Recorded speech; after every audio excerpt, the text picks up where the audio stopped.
folks, come gather around. It's time for the Frank and Joe Show. Frank's the sage with silver in his hair, sometimes grumpy as a bear. Joe's the guy who's quick to crack a joke. He'll roast you till the laughter's woke. One's got the wisdom, one's a jackass. So grab a seat and settle in. The fun is just about to begin. It's time for the Frank and Joe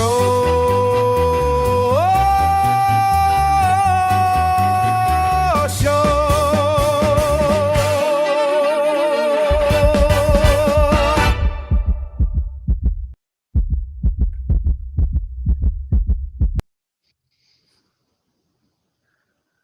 There we are. Right buttons, right switches, folks. Welcome to the Frank and Joe Show. We've got Frank, Air Force veteran, Vietnam veteran. We'll call him the senior advisor on the show. Hope you've got Frank with us. Frank, tell folks about yourself. We met each other in spaces. I know a little bit about you, but what's the Reader's Digest version? You're Air Force veteran, Vietnam veteran, and you were a truck driver for many years as well, right? Tell us about some of that. Right. Yeah, all right. I was an Air Force veteran. I am an Air Force veteran, rather. I went in 1966 and was honorably discharged in 1970. I was a jet engine technician with the 509th Bomb Wing. That's the same bomb wing that bombed Hiroshima and Nagasaki, but at that time, 1945, it was Army Air Corps. You're good, man, Frank. Yeah. I had to get ahead of you, Joe, because I know what had happened, you know. So keep the history straight, Frank. We don't want that's right. Stolen valor here. That's right. That's right. So in 47, the Army Air Corps and broke up to create the United States Air Force. Well, the 509th Bomb Wing stayed with that, and so there's a lot of history in that wing I belong to. And recently, that same wing, 509th Bomb Wing, if you remember, a month ago, is the wing with the B-2 that blew up those plants in Iran. So they're still active today. They bombed Hiroshima and Nagasaki in World War II, and they're still dropping bombs on people. So that's half of that. Then I drove a truck for 30 years, and here we are in spaces today. So we're going to see how this works out. I'm here with my buddy Joe, and we're going to have a little fun, hopefully.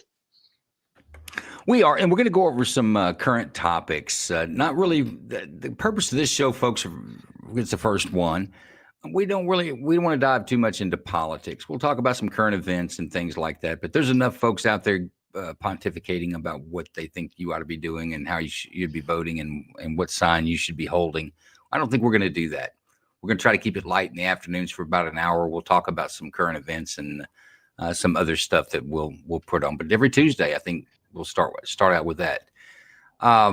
If those of you who don't know me, I'm Joe Lanou, host of The Grand Jury and sometimes The Night Court, which is a little space series that we do. We'll take on typically law enforcement topics, things a little more heavier in nature. But we're going to try this out with the Frank and Joe Show. I'm cool. Frank's old. And he's also an Air Force veteran out of Vietnam. And this is something particular about that we've learned from our Vietnam vets. I'm a veteran from the United States Army, and there's a lot of veterans out there that when we came home, there was plenty of parades and people didn't treat us a certain kind of way. These folks come back from Vietnam, they didn't get treated that way. So any chance you see a Vietnam veteran, make sure you welcome them home. That's something they didn't get. I don't know what was going on with that generation back then, but they should have been tied and whipped for the way they treated our servicemen and women. But Frank, you were in the Air Force, right? What did you do in the Air Force? I was a jet engine technician. I was on the flight line, and I worked on B-52s and KC-135s, and basically my job was pilot write-ups. You know, they'd come in with a write-up. Number 3 has low oil pressure, and I'd have to figure out why, adjust the oil pressure, or change an oil pressure regulator. So that was the 2 choices I had. But that's what I did basically, was do write-ups. And then when we had bombing missions, we stood by because there'd always be a problem, and you had to solve that within seconds. You know, you just had minimum amount of time because that plane was scheduled to go to somewhere in Vietnam or Laos or Cambodia, whatever. The pilots didn't even know where they were going until they were airborne, and then they'd send them their path and their bombing point. So that's basically what my job was. And then we did preventative maintenance. Anytime a plane came back from a mission, it was inspected thoroughly, you know, and that was all a part of what we did also. It was a good job. I enjoyed it. Interesting. Before we get any further, I don't want to neglect, we do have a companion space going hosted by our good friend Corey Brooks. They're on X. So we're going to get in there and get those guys involved asking some questions. But let's get into our first topic. Frank, you were in the Air Force, so I know you know about the Blue Book project on UFOs, which we now call UAPs. Unidentified aerial phenomena is what the UAP stands for. So since you were in the Air Force, you know about space aliens. Is that right? Yeah, a bit. Yeah, I wouldn't say I'm well versed on it, but probably know as much as anybody else does.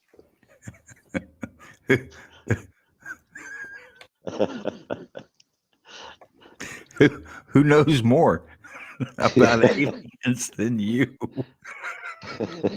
Well, are you insinuating I'm a space alien? Is that what you're trying to say? I'm just trying to say. You say a fair amount. I don't know anybody that really knows about space aliens or life on other planets.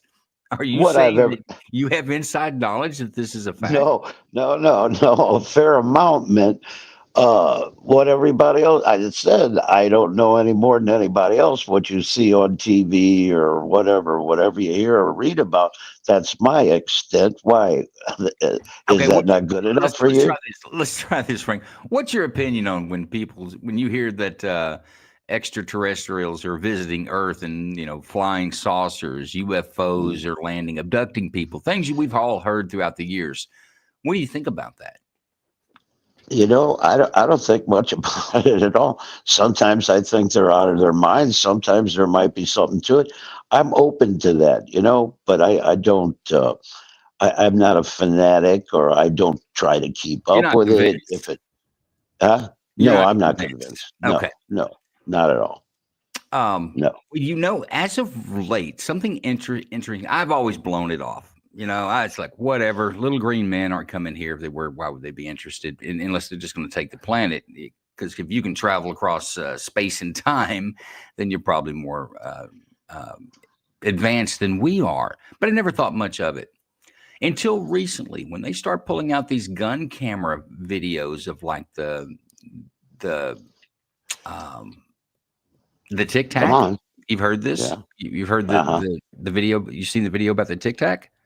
No, I've heard it. It's through a gun thermal sight. This thing's moving like 40,000 miles an hour, doing things that the spacecraft can't do. And this pilot's not lying about this, and this damn sure not doctored video. So it's given me pause. But since then, we've had people of some credit testify under oath in Congress.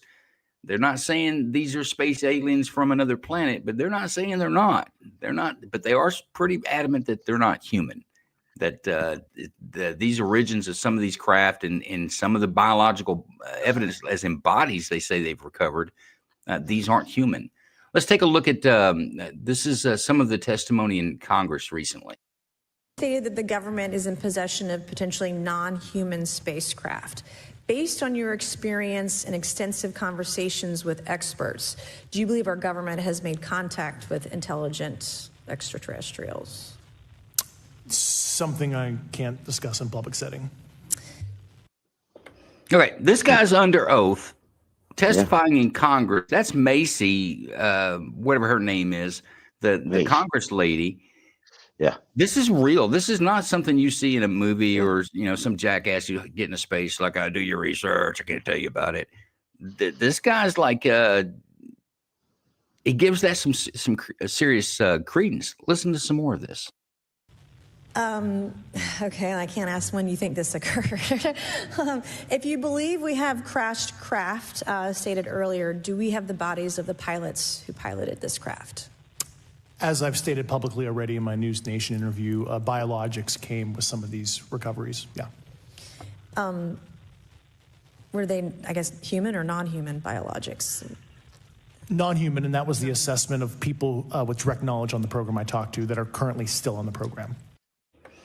What do you think about that, Frank? Yeah, that's that makes you think. Who is this guy? What is his title? He worked at security clearances. His name is Grosch, I think, Grusch. He worked in the government with a security clearance in some of these programs. Now, I believe this cat in particular has never seen anything himself, but he's had other people that he's worked with tell him stories that he's been able to corroborate, that the United States has in possession craft not built by humans with an advanced technology and being piloted by beings that are not human. Yeah, that's under oath testimony in Congress. Yeah. That makes you think, when he says something like that, that there's something to it. Yeah. And he's under oath. So, yeah, that kind of opens your mind, opens the door to that. Yeah, that's a big wow. That's all I can say about that. You think it gives it some credence? Absolutely. No doubt about it. All right, watch this next one. Let's finish out this little interview, and then there's another. Everything I'm showing you is from testimony in Congress. And was this documentary evidence, this video, photos, eyewitness? Like, how would that be determined? The specific documentation I would have to talk to you in a skiff about. Gotcha. Yeah. Okay. So, and you may or may not be able to answer my last question, and maybe we get into a skiff at the next hearing that we have, but who in the government, either what agency, sub-agency, what contractors, who should be called into the next hearing about UAPs, either in a public setting or even in a private setting? And you probably can't name names, but what agencies or organizations, contractors, et cetera, do we need to call in to get these questions answered, whether it's about funding, what programs are happening, and what's out there? I can give you a specific cooperative and hostile witness list of specific individuals that were in those. And how soon can we get that list? I'm happy to provide that to you after the hearing. To describe, this was taken October 30th of 2024. This video is of an MQ-9 drone tracking an orb, or this object, off the coast of Yemen. You'll see that another MQ-9. By the way, folks, this is last year, 2024. This video we're about to watch. Launched a Hellfire missile. That you cannot see that drone. And so I'm not going to explain it to you. You'll see exactly what it does.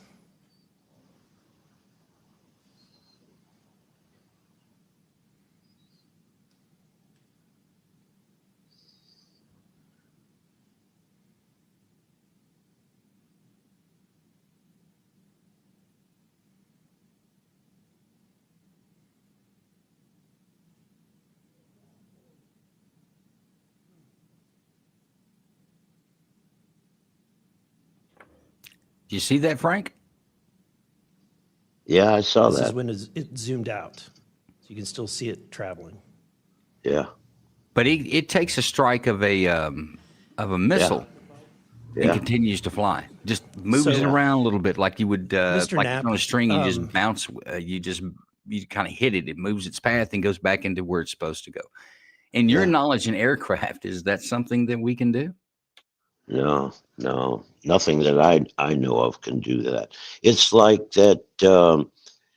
It saw the oncoming projectile and it made a maneuver to miss it. Maybe a magnetic field of some kind. Uh, that is really that's pretty interesting, Joe. Well, let me ask you, do you think that that could be fake? Do you think that's fake? We're watching this in Congress. They're saying this is, and it looks like military FLIR, forward-looking Yeah. infrared sites that we're watching. Which, and the reason I bring that up is because we're not seeing light there. That's recording heat and infrared. Right, It's hard to right. it's hard to beat that. Yeah, it is hard to beat that. That's wow. That's interesting. That's uh, yeah, no doubt that boy, that is really something to think about. It's got me moving. That's for sure. That's really something. Yeah. All right, Corey, let's go to the space. I bet there's some brainiacs in there that can probably explain all this to us, or at least tell us where to go do the research. Corey, you got us in the space? Yes, sir. Yes, sir. We got you in space loud and clear. If you have any questions or you want to ask Frank or Joe any questions about these UFOs, as some people would say, come on up and raise your hand and ask a question. But I do want to know, Frank, did you ever have a top secret clearance? No, I had a secret clearance, not top secret, but secret. And you had to have at that time, and I assume it's still that way today, to be around B-52s. And not only that, we had aircraft throughout the United States, especially where I was, on alert pad that were loaded with nuclear bombs during that time.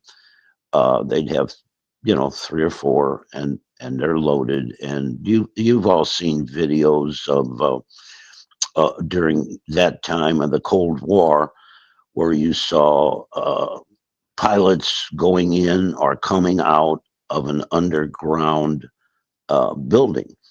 And that was normal. That was normal through the Cold War and normal through the 60s.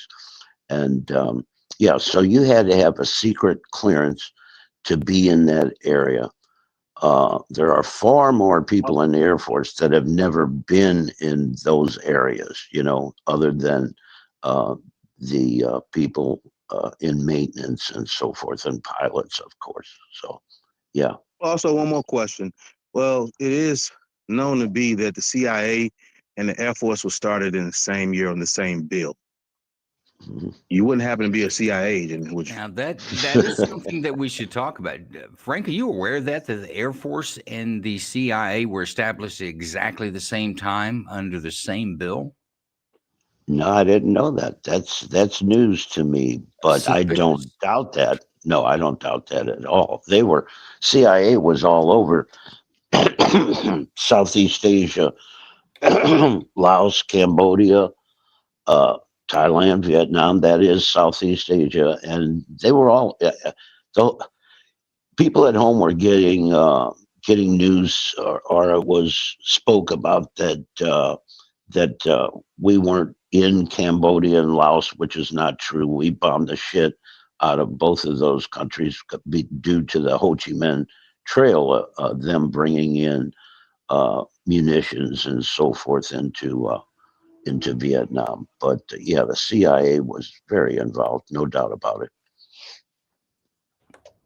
Sounds like they're pretty involved in this cover-up with space aliens. Yeah, and I wouldn't doubt that either. I wouldn't doubt it. When it comes to the CIA, I have no doubts about anything of what they do. There's a good documentary I watched recently. It was produced in this year, 2025, and it deals with the Kennedy assassination. And you'd have to watch it. It's on Prime, and it really points the finger to his assassination being done by the CIA and the mob. And there's a lot of reasons for that. Kennedy was against the CIA. He said in this documentary that he thought they had too much power.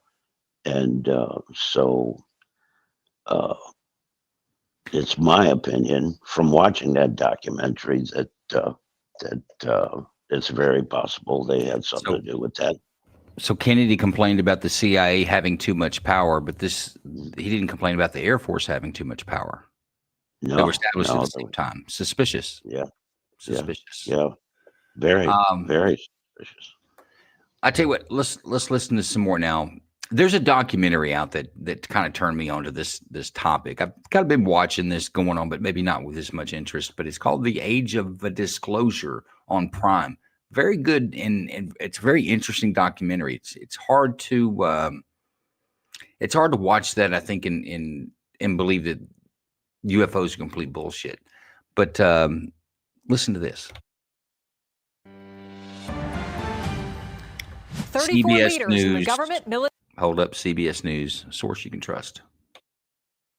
But listen to what they say. 34. They're talking about the age of disclosure. 34 government officials. These aren't kooks in the desert wearing tinfoil hats that are talking about this. These are like Secretary of State Rubio and people like that. So listen to this. Military and intelligence communities are featured in a new documentary on unidentified anomalous phenomena, or UAPs, also known as UFOs. This includes Secretary of State Marco Rubio. We've had repeated instances of something operating in the airspace over restricted nuclear facilities, and it's not ours. They have both deactivated and activated nuclear weapons with both the United States and Russia. These are otherworldly things that are performing maneuvers that haven't been seen. The UAP activity surrounding nuclear weapons is not a historic issue. It's an ongoing issue.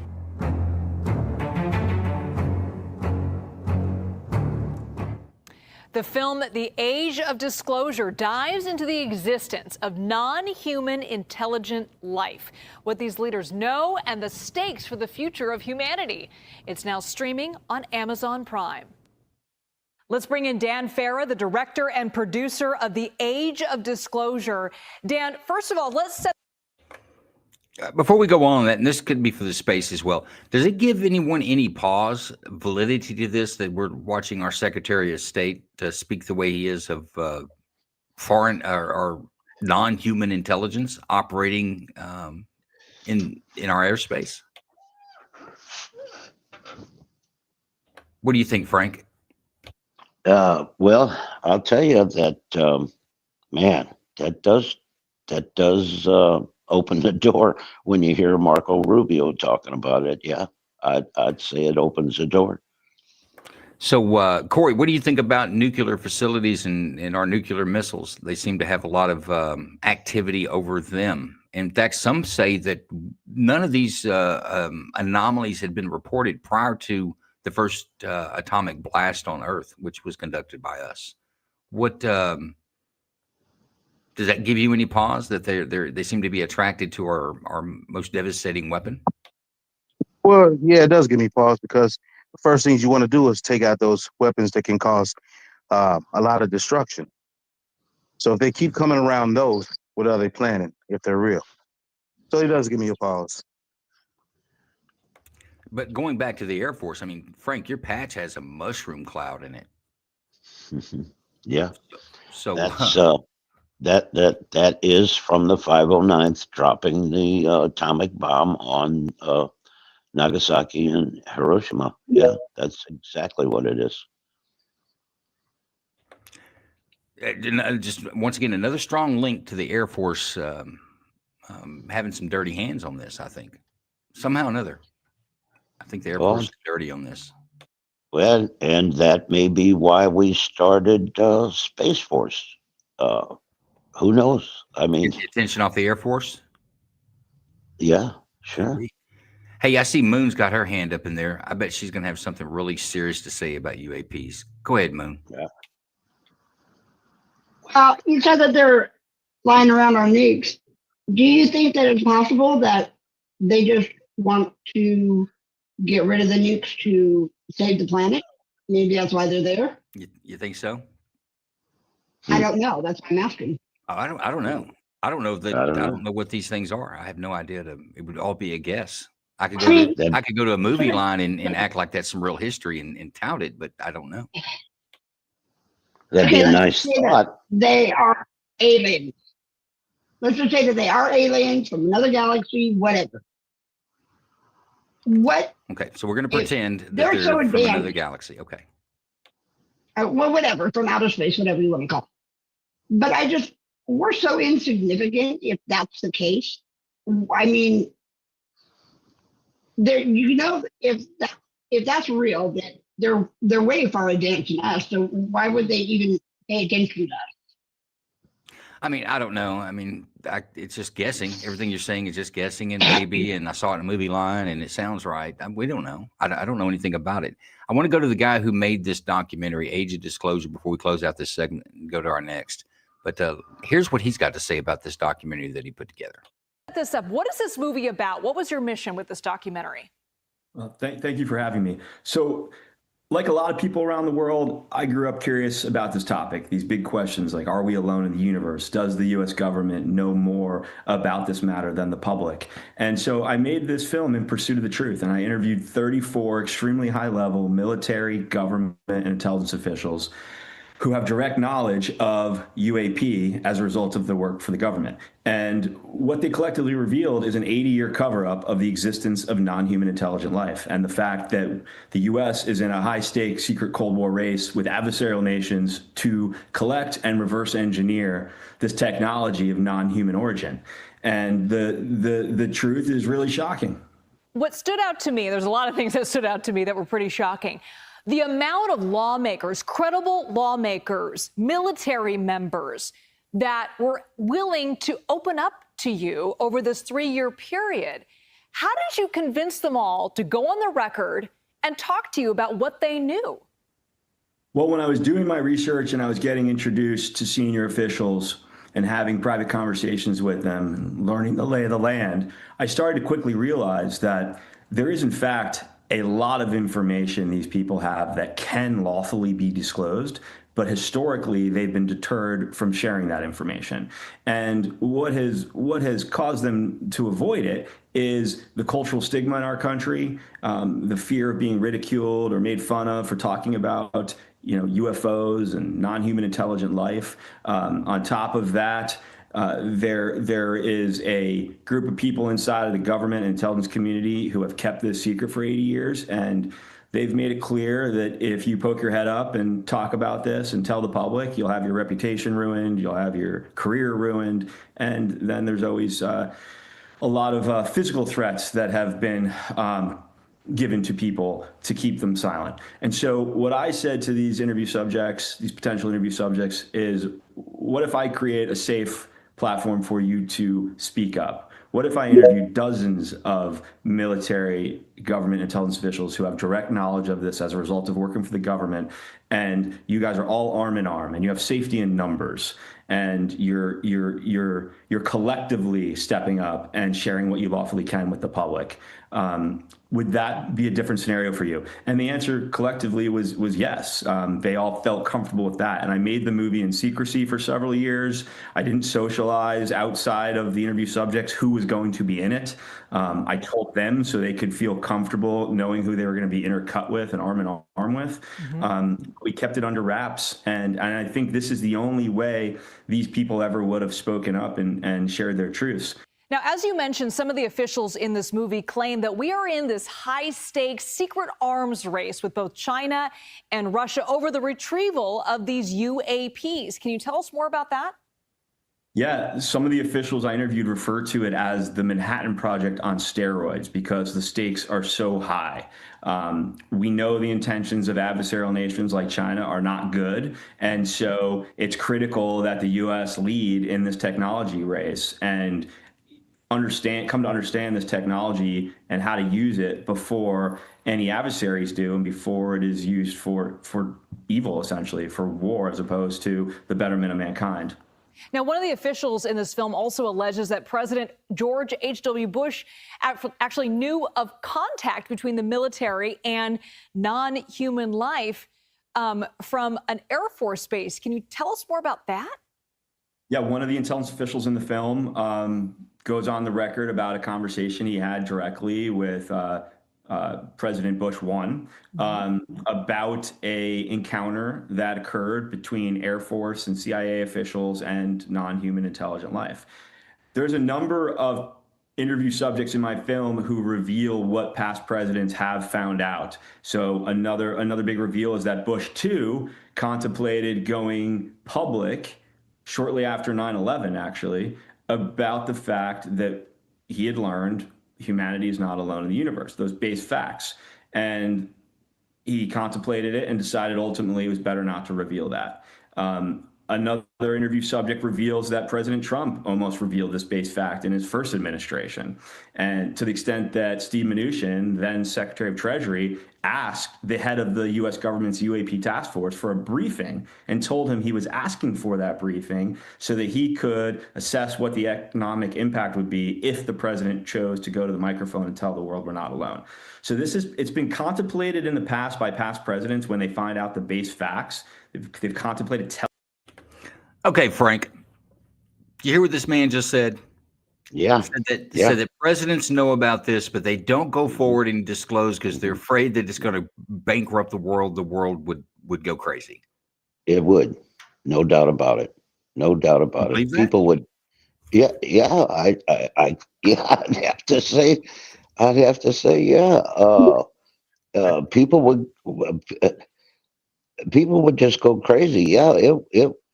It would cause a lot of issues. I have to watch that on Prime.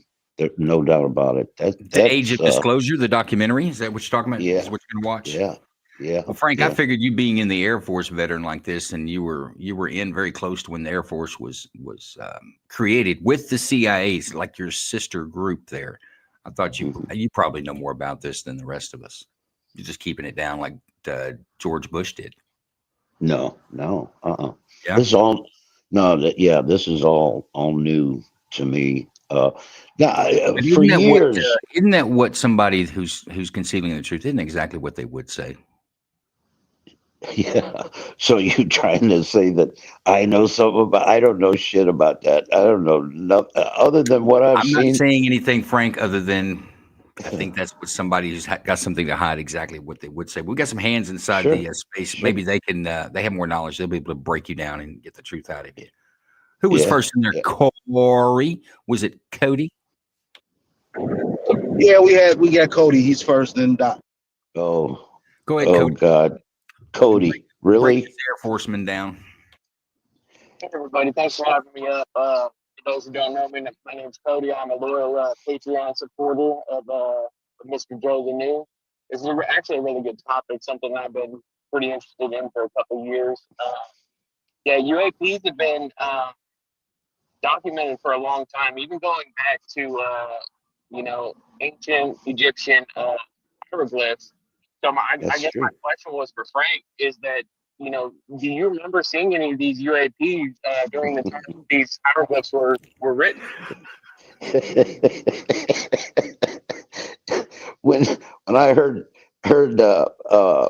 Corey say Cody, I just said, "Oh shit, here we go." No, Cody, I was not around back during that time, asshole. Look, that's not fair. Frank learned about it just like you did in history class, except for his history class was just called Today. They just read current events in there. There was nothing had happened the day before that was recorded history. Frank's lived it from day one. Yeah. Oh, jeez. You guys are so full of shit. Well, you know what? Cody's not wrong. He says that humans have been depicting these aerial craft going back for thousands of years. Yeah. I've never given them any credit. Yeah, there was a show, still is. It's called Ancient Aliens, and it's on I forget what channel, but it's been running for years. Is this the show that says there's no way to move those rocks in ancient times, so the only explanation is aliens. They have no other explanation to anything other than aliens have come down, and I don't know how much credit I give that show. I don't know how much credit I give it either. That's why I don't Speaking watch of it. credit, I watched it. Huh? I just say, speaking of credit, we got Doc with his hand up in there. He's got some Hey. credit. Go ahead, Doc. Okay.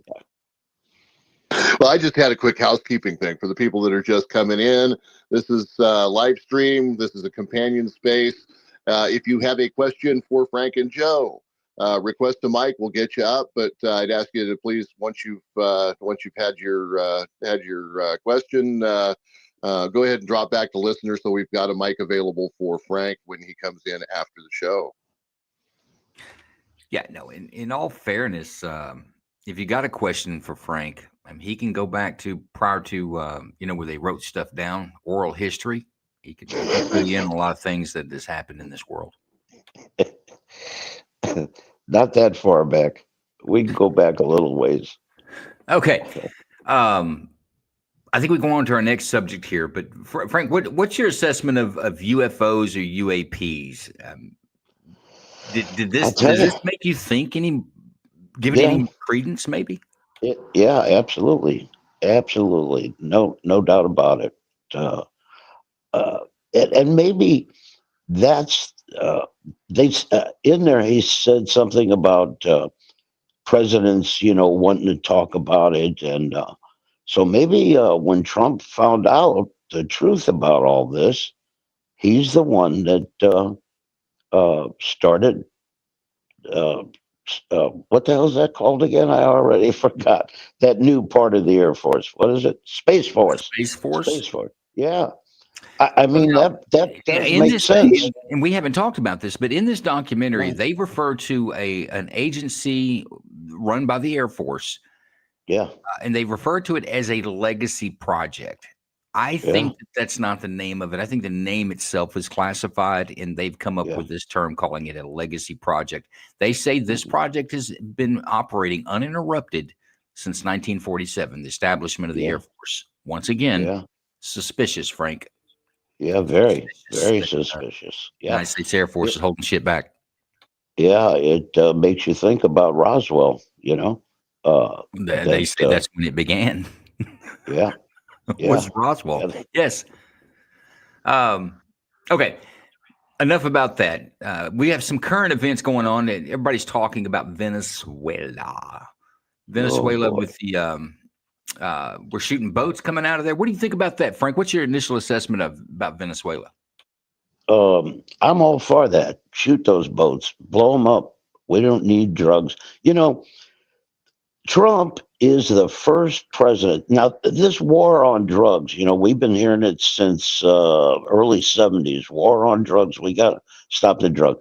He is the only president that actually brought the war on drugs to them, war to the people that are bringing these drugs in this country. And the cocaine comes from Colombia and goes to Venezuela, and their job is to distribute so you're okay it. with using deadly force? Absolutely, 100%. Take no prisoners. Okay. Yeah. So what about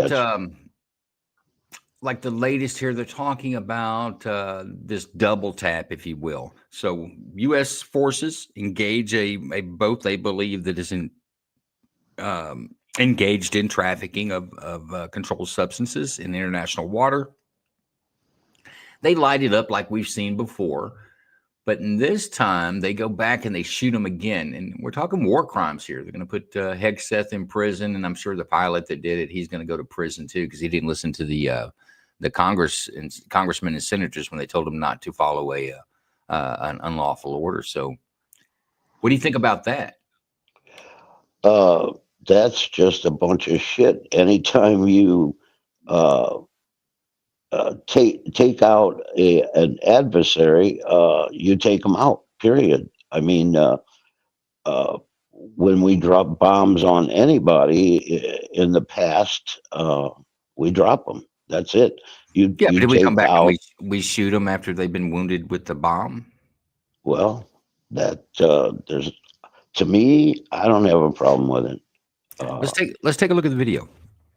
All right. Months of deadly boat strikes near Venezuela. Tonight, President Trump is meeting with his national security team, including Defense Secretary Pete Hegseth, in the Oval Office, discussing their next move. It comes as Congress is demanding answers about this attack on September 2nd. The Trump administration now confirms it hit an alleged drug boat not once but twice. The second strike ordered after the first failed to kill everyone on board, a U.S. official and a source familiar with the Pentagon's actions tell NBC News. Does the administration deny that that second strike happened, or did it happen and the administration denies that Secretary Hegseth gave the order? The latter is true, Abe. Secretary Hegseth authorized Admiral Bradley to conduct these kinetic strikes. Admiral Bradley worked well within his authority and the law. Admiral Frank Bradley is overseeing the U.S. military operations in the region, which have killed more than 80 people, despite the administration providing no evidence illegal drugs were on all the boats. Yesterday, the president downplayed concerns about a second strike. We'll look into it, but no, I wouldn't have wanted that, not a second strike. Now, Democrats are questioning whether the targeting of incapacitated survivors is a war crime. Even some Republicans are promising investigations. And Admiral Bradley is expected in Washington this week to speak with senior lawmakers, according to two people familiar with the matter. We're going to try to get to the facts. While the U.S. accuses Venezuela's authoritarian leader, Nicolas Maduro, of drug trafficking, which he denies, Trump is pardoning Honduras's former president, Juan Orlando Hernandez, a convicted drug trafficker, who U.S. prosecutors had said accepted a $1 million bribe from El Chapo. Today, we pressed the White House on the difference between the two leaders. The people of Honduras have highlighted to him how the former President Hernandez was set up. All right, Gabe, let's go back to that strike on those survivors. You point out lawmakers, including Republicans, are talking of a possible war crime here. What do legal experts say? Well, Tom, some legal experts say targeting survivors of an initial attack who cannot defend themselves is a war crime. Now, the U.S. is not at war with Venezuela, but the White House insists that it's designated the drug smugglers as foreign terrorist organizations. So defending the U.S. from deadly narcotics justifies the airstrikes. I agree. What do you think about that, Frank? 80 people, man. We've killed 80 people, poor innocent people in international waters just trying to get some poison to the other side for some cash, and we've killed 80 of those. You're okay with that? You sleep well? Yeah, I'm okay with that because these drugs are killing 100,000 people a year in this country. So I have no problem with the second strike. Because had they not done that second strike, those guys would be fished. You're not a fan of restorative justice, right? I mean, the people killed in the United States were born in the United States. They lived a good life. These are poor people, and we made them poor because they don't live in the United States. So you're okay with that? Yeah, I'm okay with that. Okay. Yeah, absolutely. What about previous war crimes? We just got out of a 20-year war, this global war on terror. Are you okay with the other war crimes that have been committed? You want to see one? Let's watch one. Yeah, go Let's ahead. watch an Apache commit another war crime.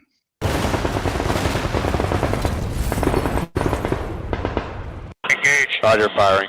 6.1 radio check. 0.1 Black Second.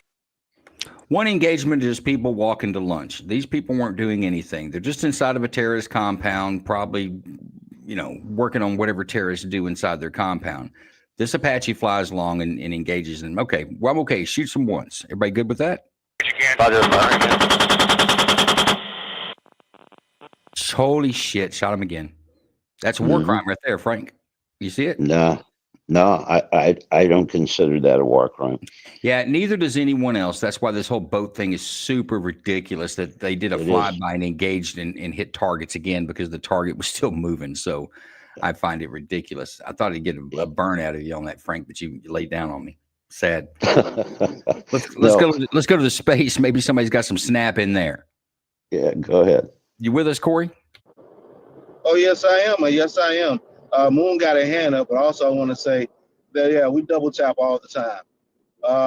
They made a big spectacle of this because of who the president is. So they want the war crimes and supposed war crimes to go all the way up to the White House.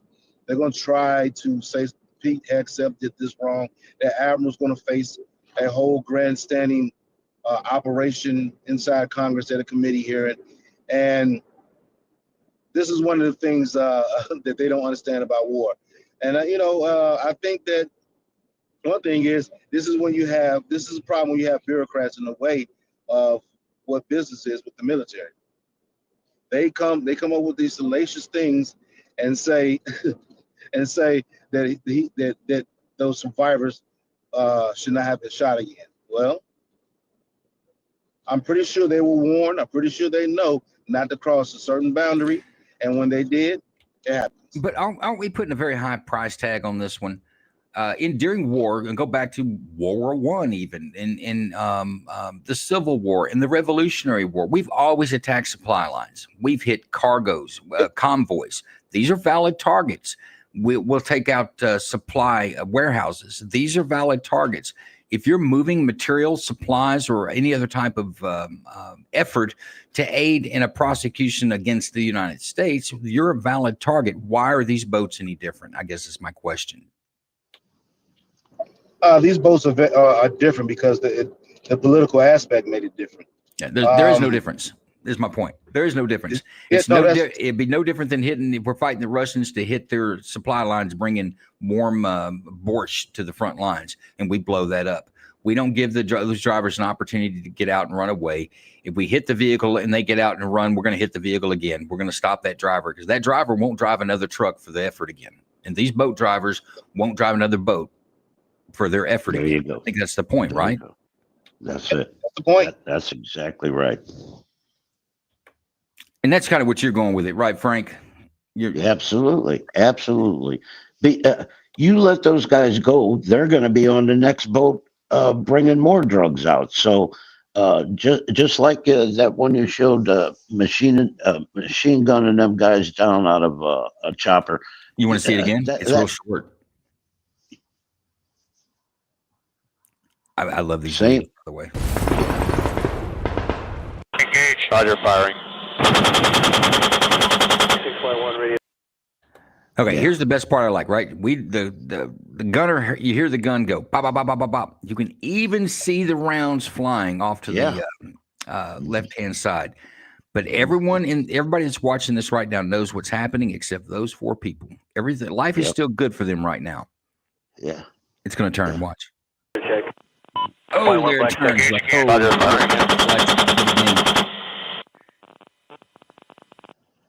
got him. Okay. Anyway, I just thought we'd show that again. It's pretty cool. Yeah, it is pretty cool. Yeah, they're terrorists. Yeah, they're terrorists in a terrorist compound, and they are a target. That was the target. You take the target out. Period. End of the story. End of the story. There should be no conversation about that boat.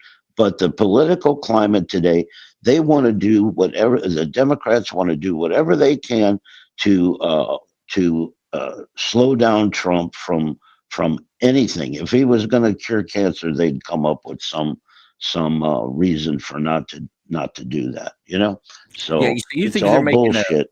They're making a mountain out of a molehill for some sort of political clout. Now that was NBC News we saw there. You can go to CBS, you can go to CNN, you can go to any of the mainstream media, and they're going to talk about this second pass over this boat as if it was the My Lai massacre in Vietnam. And this is just not, folks. That's not the way things are done. Think about a convoy who's not bringing bullets, not bringing anything but mail and borscht to your enemy on the front line. That is a target. That is a legitimate target. We should take it out every time. Our enemy should have no comfort on the front line. That's right. Without this dope flying or moving north, there's no money for the cartels. I've heard the argument like, well, most of that's going to Europe. Don't care. I don't care if one tablet of fentanyl was in that boat that's going to make it into Miami. Blow the whole thing up. Who cares? Yeah. Why are we arguing about this? It's odd. You know, there was one of them politicians had something to say about that on X, and I had to reply that if I lost a child to drugs.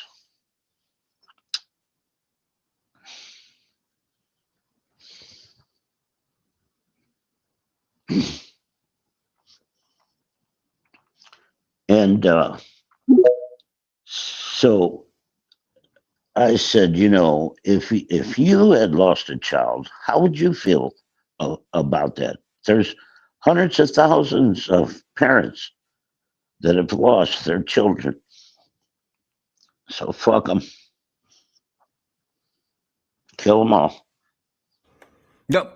Don't have a problem with it at all. We've got a couple of hands in there, guys, and we're getting down towards the tail end of our little video segment. By the way, we'll continue the space. Frank and I jump into the space once we cut the live stream down. But Corey, who do you have an order of your hands in there?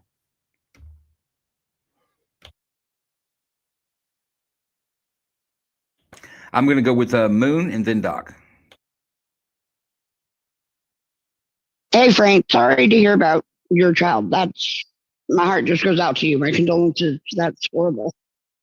Yeah, I agree. I think that, would you rather have them sit there and live for another 12 hours while they're wounded in the water? They're going to drown.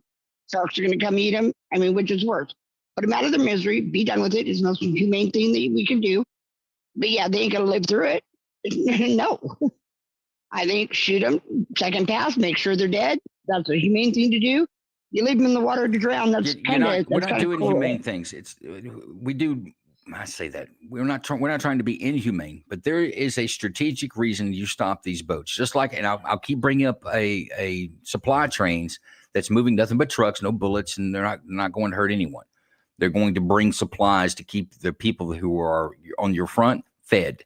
They are legitimate targets. Just like these boats are legitimate targets. There is no war crime here. It's not about, well, it was the more humane thing to do. No, that boat and everyone that's associated with that boat, you can put an X on them on the whole organizational chart. That boat will not go forward anymore. That boat operator will not go forward anymore. They will not continue the effort against the United States. This makes them a legitimate target. Taking them out is the reason, humanely or not, making sure they're dead is the reason that we're hitting these boats. I say the legitimate targets in humanity and humane, and it's the right thing to do. All that's in fucking movies. In the real world, is no. I'm talking about making that second pass. I'm talking about making the second pass too. And the third pass, however many passes it takes, that boat will not go further, and no one survives that will come back and get another boat and be back tomorrow. That's what it. Right, I agree. Objective is. If they just make the one pass like Congress wants, Congress wants, it's not even a thing. That would have been worse. Listen, it's not even a thing in all of combat. There's no. If I'm an infantryman, if I attack the objective and I go across with my A team first with violence of action, we purposely don't go back because second time on the objective you can't have the same violence of action. So we stay off of it and we have the second team come up with violence of action.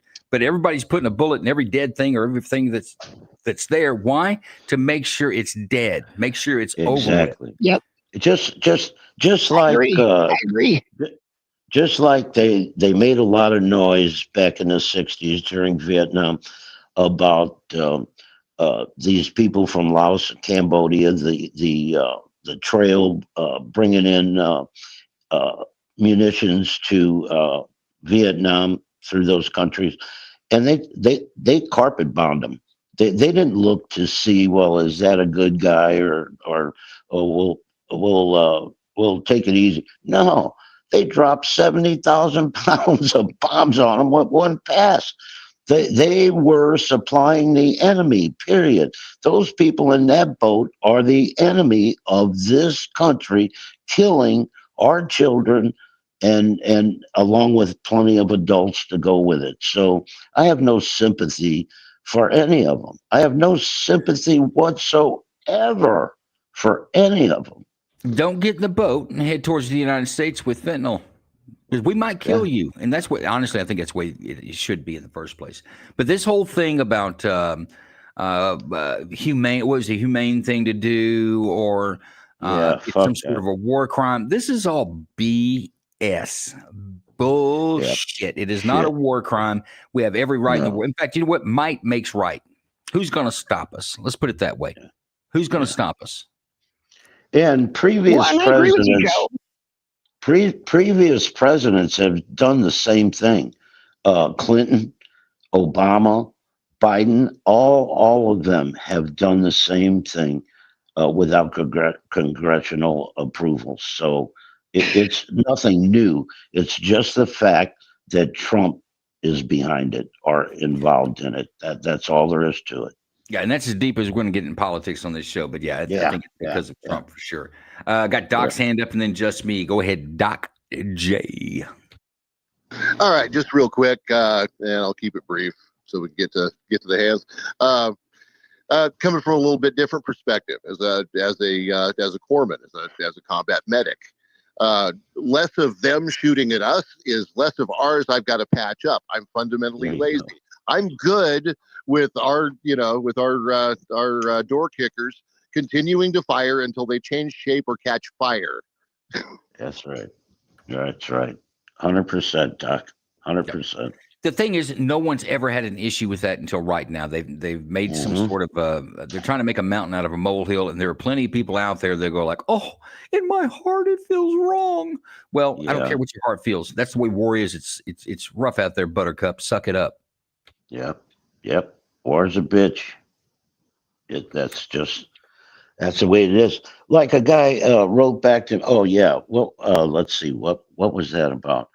It had something to do with Vietnam, and he said something about he did brought up the My Lai massacre, and I asked him. He said, "Well, these guys killed women and children. Well, what war? Tell me, what war has there not been collateral damage?" Let's go back to the biggest one we can think of, and that was Hiroshima and Nagasaki. So what's the problem? That's war. Well, hang on. Since you want to bring up your mushroom cloud, let's talk about that. What made Hiroshima a valid military target? Well, the fact was the powers involved, president, etc., felt that war, they weren't going to give up. That it would have went on, and we would have lost more. Why did they pick Hiroshima and Nagasaki? There was actually there's a third town that was on the target list, but why these three cities? That were a supply line. That's right. They were boats taking shit to the front so we can blow those boats up. No, and it's right. We don't have an issue with dropping a bomb on Hiroshima. And I think that's where the Mitsubishi factory, one of the two places is where the Mitsubishi factory was making Zeros that are killing American people. So, no issue. We had no issue with frying them. When we talk about women and children, yes, those women and children got up every day and went and worked in a factory so that they can continue producing goods to kill American peoples and prosecute a war against our country. So we have the right to destroy that. That's correct. That's absolutely correct. 100%. Let's go to just me. Hey, fellas. Hey, Mr. Frank. How are you? Don't get on me, Joe, for being respectful. Well, that's some ass thing to say. What do you mean I get on you for being respectful? Are you insinuating that I am not respectful? Hi, Mr. Frank. Every time I say hi, Mr. Frank, y'all think I'm kissing his ass, and I'm not. No, I'm showing him the respect I would show my grandfather. You just feel that because maybe you actually are kissing his ass now that you say it. I had never thought about that. I just thought you were being kind to him. Now I'm really thinking you are kissing his ass. Don't listen to him, Jessica. He's full of shit. I won't. All right, Grandpa. Mr. Frank. All right, Grandpa. I have a question, actually. And it goes to this water thing, right? Okay, so my grandfather was a Nam, and he didn't talk much about it, but some of the things that he told me, like they would take these swords and go over where any dead bodies were and just stab the dead bodies to reassure that those dead bodies were dead. Okay, I'm not talking about the Americans, I'm talking about the Vietnamese or Viet Cong or whatever they were called. I don't give a shit, Charlie. But they would take their swords and go and stab it into the men to make sure they were dead. So I have a question about the water thing, right? My grandfather told me that they did similar things in the water, where they put things in the water so that Navy and ships couldn't get in. Is that right? And if so, why don't we do that around the U.S.? What you talking about, like sharks, dragon's teeth and obstacles, mines and things like that? Mines, yeah. Well, Yeah. because it would destroy pleasure boats and other things that have access to the U.S. coast. Yeah, because we're not at a. This is not a world war like World War II was, or Vietnam. Well, Vietnam wasn't a world war, but Joe's right. It would. Yeah, you can't do that today. Obstacles are nasty and a mess. I don't want them on U.S. shores. And you're about to go, just me. You're about to go. They should have invented sleeping gas to make this easier for us all, aren't you? You know what, Joe? I'm gonna. You know what? I'm gonna make it so that one doesn't come up in the segment. Ha ha ha. No, I'm kidding. But no. So if we can't do that, all right. I see your point in that. Then why are we upset about bombing them? We are not. We are not. There are some that are. Yeah. They're Democrats. It's that simple. Yeah, it's I'm political. cool with hitting them at the docks. Blow the whole dock up. It'll take them a while to rebuild that thing, launch another boat. You know, and if there's a truck that brings that to the docks, so they can load it up, blow that up too. If you want to follow that truck back to the warehouse where they got this stuff, blow that one up too. Until you blow up everything that everybody's doing. That's the way war works. We blow your shit up until you have no more will to fight us. And actually, I mean, I think that's the best way. I mean, I think we should Hiroshima a lot of stuff. Yeah. Easy. Talking about mushroom clouds around Frank. He gets excited. Mr. Frank, I did put your meme in the purple pill for you, sir. Thank you. I'll land there. Thank you for my question. All right, guys, we're going to join you in the space, Frank. That's going to be our live stream. And you survived it. You going to be okay, Frank? Think we can do this maybe next Tuesday? Yeah. It was fun. It was good. And I don't know why you did the makeup. I told you didn't have to be on video, but I think you wanted to put the makeup on your own. I'm glad we didn't put that up. Your lipstick is way off, just saying. Yeah, he's full of shit, so there's no makeup. Trust me on that. All right. Okay. We'll see you. Frank. We'll see you in the space. All right, guys. We'll see you in the space.